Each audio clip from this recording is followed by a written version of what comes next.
Hello, I'm Nadine Davis, and I'm going to be your instructor for your class. I want to welcome you to Winter 2018. This is an important semester for me, and I'll tell you why in a minute. First of all, I'll give you my credentials. I have a BA from Michigan State University, an MAT, which means a Master's in Teaching from SVSU, and a PhD from Capella University. I majored in English at MSU and at SVSU and in instructional design for online learning at Capella. What's important about this semester, it is my very last one. I will be leaving Delta at the end of April after 33 years here teaching. I started in 1986. I have taught 107, 111, 112, various lit classes like American Lit, 1 and 2, Holocaust Lit, and Women's Lit, and remedial classes. I've taught education classes to Delta faculty, and there's a little bit of melancholy with leaving this year, so let's make it a good one. Let's start off on the right track. First of all, this video is going to my 107, which is a grammar class, my 111, which is a comp class, and 262, which is Holocaust Lit. The video I'm going to show you is in English 111. However, your course is essentially the same. You'll have the same parts and the same types of directions in any class. And this is very important that you watch the video a couple times to be sure you understand the course. When you watch videos for this class, and there will be videos from me, excuse me, when you watch them, you will, they're not like watching something on Netflix. They're something that you may want to stop, make some notations on, something you might want to watch through, then go back through and take some notations. It is not something that you just want to watch and fast forward to and say, oh, I saw it. You'll miss important information that I'm going to hold you to. And it's important. A student last semester just had no idea where her syllabus was, didn't understand what she was supposed to do, and hadn't watched the opening video, and obviously she was lost in the course. Odds and ends. Use the latest version of Mozilla, Chrome, or Safari, 10 or higher. I love Safari, but I find that even 10 or higher using it, if you're Mac users, it just doesn't work well. I use Chrome on my Mac, and Chrome works really well on a PC too. Inside the course, there are links on how to use e-learning and technical assistance, and I'll show them to you when I show you the course.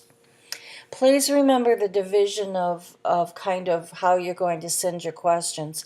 Technical questions. I can't upload something. This link is not this link. I'll take care of that. But I can't upload something. I can't get into the course. I can't figure out how to navigate the course. I don't know where things are. Those go to e-learning. Course questions, and that's about the content of the course. Did you mean I have to write 2,000 words this time? No, you're not going to have to, but you're going to send them to me through Remind. And Remind is something that you must sign up for. It's a chief way to communicate with you. I find students who do not sign up for Remind don't know what's going on and therefore miss assignments, miss extensions on assignments, and cannot contact me easily with questions. Directions to sign up for Reminder within the course, and I will show them to you when I get there. Pending courses. There's information found in the course site under content, and this means on the page, and I'll show it to you, that you land on when you get into e-learning. You might find no courses there at all, and you're going, my courses aren't there, my courses aren't there. You're going to want to hit View All, and then pick out your courses for this semester, and then in the upper right hand corner press down with your mouse and it'll say pen, and you'll click on pen, and then they'll always show. There's a video on that within the course from eLearning to help you. Books are required for this course, and in fact in Holocaust Lit there are some films required. See the syllabus. Each syllabus has the books or book that is required for the class. Be sure you have the books in the first week of class. If you don't, you're going to be lost and you're going to be behind. You are responsible for having the books.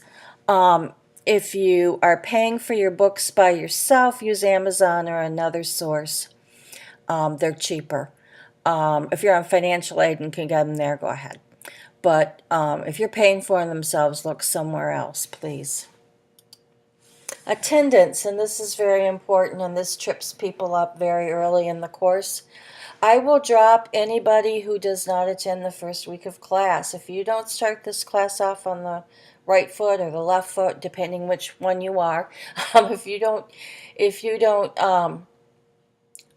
do the assignments the first week and get into the swing of the course, I can almost guarantee you will not do well in the course. I've not had anybody recover in my 20-some years of teaching online. I reserve the right to drop any student who misses more than 2 weeks of class. If you miss more than 2 weeks, you're missing important information about the subject matter and about how to obtain the outcomes and objectives in class. Attendance means, how do I attend an online class? Because you just come in, see what you have to do, and you leave, right? Attendance is participating on the discussion board and or turning in the assignments for that week. If you do the discussion board and there's another assignment, you've got half a missed week, so you're got one half toward the 2 weeks of class. If you don't do anything that week, that's a whole miss, okay? And I keep track of that, and I will drop people, okay? Offensive language or behavior. This hasn't happened since my second semester teaching online, but I always put this in there in case it happens. I will not drop anyone who engages in offensive language at the discussion board or in written assignments. I only had one student do that once, and he was dropped immediately. Okay. Belligerent behavior is different, and I've just noticed that in the past 2-3 years, students can become very angry because they're not doing well in the class. And because I seem like a disembodied voice, or the assignments up there just seem very not personal, I think students think that they can talk to me in ways that are not respectful. Or they badger me over and over and over again about the same grade or the same, I don't know, they don't like a policy and they want it changed, and they keep badgering me about it. Anyone that does this, and this usually happens on Remind, it could happen on the discussion board, you'll be disciplined. There'll probably be at first a warning, and the second time I'll use the disruptive student policy, which is a warning. And then the second time it happens, there'll be a procedure to remove you from the course. This especially happens toward the end of the semester when students are upset with their grades because they missed assignments, blew off assignments, and then they tell me, well, it's my fault. They blame me. They tell me that they need extra credit. It's not fair that they can't do it. I will use it even in the last weeks of class if that's what it takes. Plagiarized work. This is another thing where students tend to get really angry at me about. But you're going to fail for any assignment that's plagiarized. And plagiarizes is using another's work and calling it your own. I know that in English 111 especially, there will be students who are in high school who are taking the class. There are dual enrolled students, and they're very welcome here at Delta.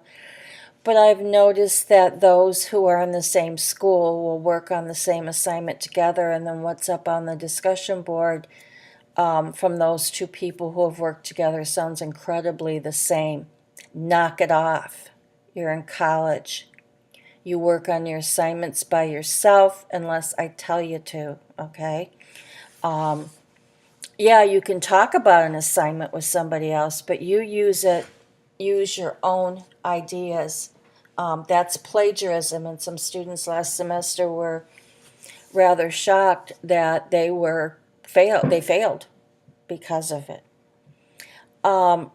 Cheating on tests is immediate failure. Now, you will fail for any assignment that's plagiarized the first time. I just kick you out. I don't give you any warning. Late work, and this is the other thing that students really hate about me. I'll be honest, they hate this.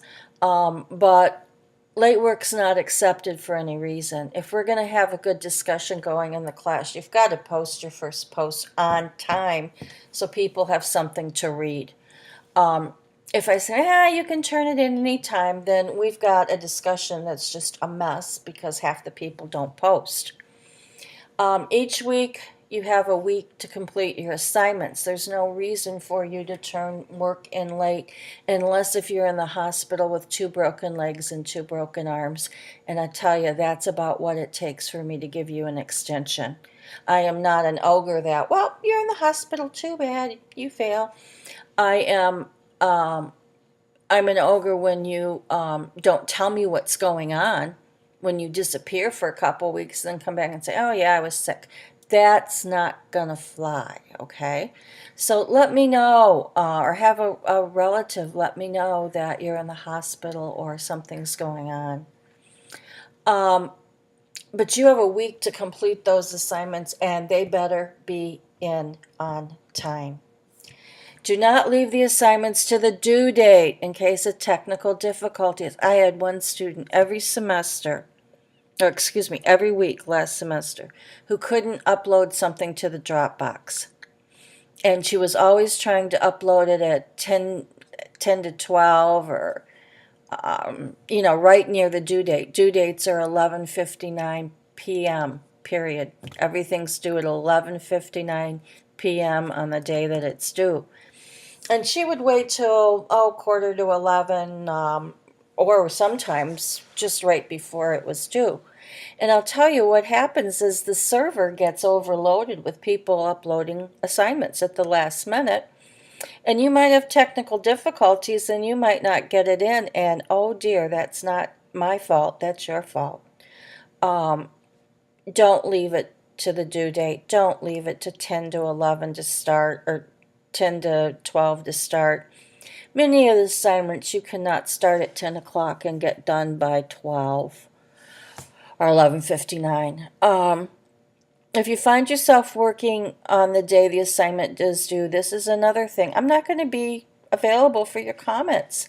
I pretty much keep regular Delta office hours from 8 in the morning till 4:30 in the afternoon. I'm pretty much available, although I'm not on my computer all the time. I am doing other things that Delta College expects of me, and I am taking care of myself. I have fibromyalgia and lupus, and I have to rest after I teach. So you might find me online in the morning from like 7:30 to 11, and we might even be having conversations through Remind that morning. And then all of a sudden I'm not there after 11 or so, and the reason is I'm resting. I'll get back online in the afternoon, probably around 4, to see if anybody's having any problems. But if you send me something 8 o'clock, 9 o'clock the day it's due, I'm not going to see it. Okay, my day, it pretty much ends at 4:30. Even on Remind, even though it's on my phone, doesn't mean I'm going to answer it at 9:30 at night. It's like you calling a faculty member in their office at that time. They're not going to be there at 9:30 at night unless they're teaching a night class. Content. This is really, really, really, really, really, really, really, really, really important. All assignments are in content. You go to content to find your assignments. You go to content to find your assignments. Do not use the calendar or updates to find them. Use content. Not every assignment is on the calendar. Do not go across the top of the bar, the navigation bar in e-learning, and go, okay, this week I'm going to go to the discussion board and the Dropbox and the quizzes to find your assignments. No, go to content. One reason, you're going to miss assignments if you don't go to content. And content also has additional instructions from me, many times in the form of a video or videos. And if you don't go to content, you're going to miss my instruction. I try to do little demonstrations or give additional information in Holocaust Lit, and you're going to miss it. And the other reason, as I mentioned before, you're going to miss an assignment. And then you're going to say to me, but I didn't know there was an assignment. Too bad. I have told you to go to content. They're all there. Scroll down the page, and don't just scroll down till you see one. Scroll all the way down the page. What am I doing? I'm going the wrong way. I got to go back. Go to last side viewed. No, that's not it. Look at me making a mess. Okay, next slide. I do not give extra credit. To me, extra credit means above and beyond the minimum requirements for the class. And the minimum requirements for the class are to complete each assignment. You miss an assignment and oops, maybe I can have extra credit. No. No. This is not high school. This is college. Does your boss give you extra credit when you forget to clear the tables? No, you're usually fired, so you don't get it. If you fail to turn in assignments or do poorly on them, like I said, don't ask for a makeup assignment or extra credit. It won't work. And the worst thing is when you ask for extra credit at the end of the semester to raise the grade. All you're doing is raising the grade. You're not improving your knowledge and the course from the outcomes and objectives that you've missed. So it's incredibly important that you do what is asked of you. You do that and you're going to do fine. You miss assignments and you're not going to do fine. I grade each assignment based on the outcomes and objectives of the course, and each assignment is based on that, and so I grade on the objective that's being evaluated. That's why I can't give you extra credit. You haven't obtained the minimum outcomes. I can give you suggestions on how to do better with that objective you didn't quite do well with. But that's for you to take on that responsibility to do what I ask so that you do better on it. Discussion boards. Do not place attachment at the discussion board. You put it in the text box. You type it right in there, or you copy and paste it from Word. If you do that, please play with the formatting. You will not receive credit if you upload an assignment. It has to be in the text box. And you will not receive credit if you post in the wrong discussion board for the week. That's like delivering your assignment to my mailbox at school rather than giving it to me through the Dropbox or the discussion board. I'm not going to go looking in every single assignment to see that you put it in the wrong place. Dropbox. Do not place the assignment in the text box. Don't type in the text box unless you want to tell me something about your paper. You upload the file to the Dropbox. You will not receive credit if you type in the text box or if it's in the wrong Dropbox, just like I said about the assignments. Last week of class, don't beg for extra credit. I've mentioned this, but I'm going to say it again. And you should have paid attention during the course. Why these policies? Well, sometimes I have students put things in the wrong place, hoping to have an extra time or so. Or they upload a blank assignment and say, oh, I uploaded the wrong one. Too bad. Be sure you're uploading the right one. Don't be careless. Okay? Carelessness will get you fired from a job. Carelessness will have consequences in this course. So you need to be sure that you put it in the right Dropbox, the right assignment. Look, please, I say, I've taught 33 years, 21 years online. I've seen about anything, okay? So I know your tricks. Grading scale is in the syllabus. Beware of what percentage equals one grade. I had a student who thought that 82 point, I think it was 6% that she had was a B, not a B minus, and she was furious. She made my last week of class last semester hell. In fact, it lasted into almost the Christmas holiday with her angry about having that. She thought it was a B. She thought it should be a B, and it wasn't a B, okay?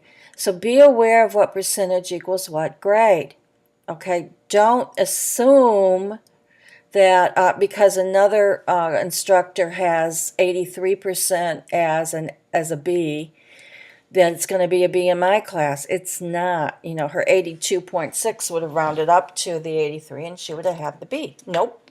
Sorry. Look at my grading scale. Mainly, what I've been trying to talk about is respect. Read the syllabus to hear my thoughts on it, but basically I start the class respecting you and you respect me. You respect the rules of the class and you respect me. You disregard one of the rules of the class, and it's a type of disrespect. If you disrespect me verbally, is mostly what I'm talking about, like on Remind, you'll be given one chance and then I'll enforce the disruptive student policy. That's what I should have done with that student last semester. I'm not going to make that mistake again. Assignment calendar is in content. The assignment calendar is in content. I know I've said this again, but when you go to content, assignments are by week, and each week is dated, and assignments are dated within the content. Read the syllabus. Basically, I've told you the highlights of the syllabus, but you need to read it, okay? You need to read the syllabus. And you need to raise questions about it if you have them. You need to print the syllabus, have it next to you at all times, and don't try to make a case for a higher grade when you don't have the syllabus and you don't know the rules of the course. I think I'm going to stop this video here, and I will make a second video where I review where things are in the course, because this is long and you're not going to want to sit through anymore, okay? I'll be back in another video to show you the course site.